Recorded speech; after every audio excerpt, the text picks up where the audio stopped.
Hello friend, welcome to mini blog. তো friend, সকাল সকাল রেডি হয়ে পড়েছি মা আর আমি মামা বাড়ি যাওয়ার জন্য, কারণ মামি ছিল 7 আর দেখতে পাচ্ছি দিকে বাসে উঠে পড়েছি। আজকের বাসের জন্য বেশি টাইম দাঁড়াতে হয়নি, কারণ অন্য সময় তোমরা জানো যে অনেক টাইম দাঁড়াতে হয়। আর এদিকে এসে আমি মামিকে শাড়িটা পরিয়ে দিয়েছি, আর এদিকে দেখতে পাচ্ছ মামিকে সাজানো শুরু করে দিয়েছি, কারণ মামি ফটো ছোটো উঠে তারপরে আবার ড্রেস চেঞ্জ করতে হবে। আর এদিকে দেখতে পাচ্ছ মামির বাবার বাড়ি থেকে লোকও চলে এসেছে, এদিকে রেডি করছিল কী কী করতে লাগে। মামিকে কেমন লাগছে অবশ্যই তোমরা কমেন্ট করে বলো। আর দেখতে পাচ্ছ এগুলো সব আমি সাজিয়ে দিয়েছি, পিছনে যে দেখতে পাচ্ছ সবগুলো আমি সাজিয়েছি। আর এদিকে তারপর ফ্রেন্ড ওরকম নিমন্ত্রণ করেছিল, তার জন্য ও বাজার চলে এসেছিলো।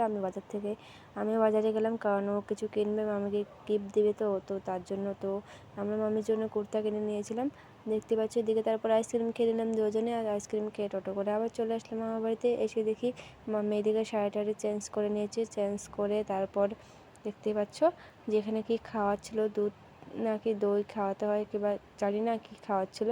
আর দেখতে পাচ্ছ এখানে খাচ্ছে। তারপর এদিকে মামিকে ফটো উঠিয়ে নিল সবাই।